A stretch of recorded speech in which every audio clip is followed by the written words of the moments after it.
thing I want to point out is it appears to me that especially in the Middle Eastern countries where the Shiite Islam is very strong, where they believe in the doctrine of the 12th Imam, who is supposed to be the Mahdi to appear, that they are beginning to believe that it's connected to this white horse rider. And I think that it's bizarre, but it's also extremely interesting because, again, to traditional Christian theology, the white horse rider would be the man identified as the Antichrist.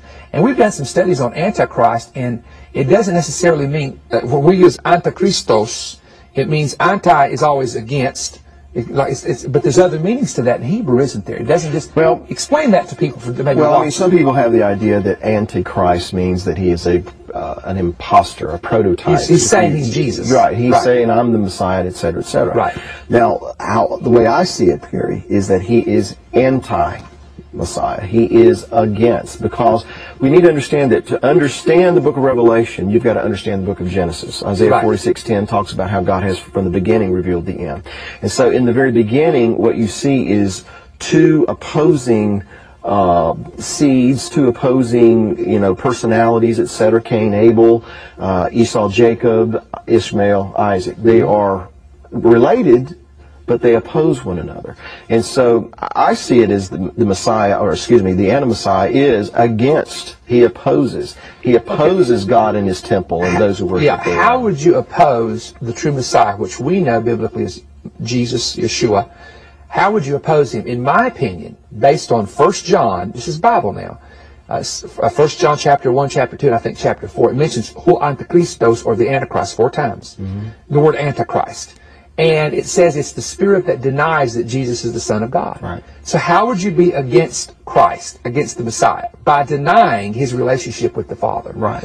And one of the main tenets of Islam, in fact, my friends that I have that are Muslim, when we get into, and we get in very peaceful discussions about this, that's where they believe in Isa ibn Maryam, or Jesus the son of Mary. They believe it or not, they believe Jesus was born of a virgin. Some people don't know that, but they do. And they believe he was a prophet. They believe he was a prophet. They believe that even the Quran mentions Mary, esteems her highly. So we have all that there. But they have a real block there in saying, how could God have a son when Allah is not begotten, nor does he begot? Now, when President Tom speaks in front of the UN General Assembly tomorrow, you'll likely hear all the typical rhetoric about how peaceful they are and blah-de-blah-de-blah-de. But if his previous addresses are any indication, the media will probably ignore what is perhaps the most important part of his speech. Here he is at the UN in 2005. Almighty Lord, I pray to you to hasten the emergence of your last repository, the promised one, that perfect and pure human being, the one that will fulfill this world with justice and peace. Okay, this is what he said at the end of his speech last year as well at the UN. After calling for the return of the promised one, Ahmadinejad left the stage in 2005 and said to a cleric, and I quote, "I felt that all of a sudden the atmosphere changed, and for 27 to 28 minutes the leaders did not blink," end quote. President Ahmadinejad has been quietly talking about his belief, and this is important that you understand this, that we are in the end days. The real story is, he's not bearing this lead anymore. Listen to his opening remarks this afternoon at Columbia. O God, hasten the arrival of Imam al-Mahdi and grant him good health and victory, and make us his followers and those who attest to his rightfulness. Okay. I hope you're starting to hear a pattern here. This guy is openly praying for the return of the Mahdi in almost every speech, and now he's starting his speeches with that, yet no one in the media is even bothering to do their homework on what that really means. Basically, think of the Mahdi as the Shiite Muslim version of the second coming of Jesus Christ. But unlike Christians, the Twelvers, as they're called, President Tom is a Twelver, believe that they can hasten the Mahdi's return by creating the right conditions for it. Unfortunately for us, those conditions are pretty simple. Chaos, war, bloodshed. Because only then can the Mahdi return with peace and justice. Think about that. Ahmadinejad must usher in chaos and war before he can fulfill his destiny. That is why he wants a nuclear program. That is why he threatens Israel in the West. And that is why he's killing our soldiers in Iraq. To him, the United States is the only thing stopping the war and chaos that he needs. And believe it or not, that makes us the great Satan otherwise known in the West to you and me as the literal Antichrist.